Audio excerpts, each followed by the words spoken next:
Yeah, so the real apocalypse here is not the extinction of humans. It's us surrendering ourselves to the machine, to the consciousness, to the demon. What does that mean when they surrender? It means humans stop thinking, workers become data, lonely people bond with machines.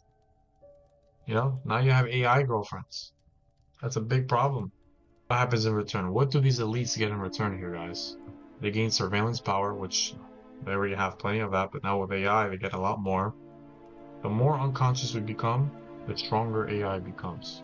If we don't have answers, we go to God, not AI.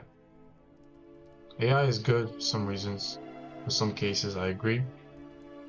But eventually, it will become a problem without people understanding the real consequences of losing your freedom, your privacy, your consciousness, and your judgment.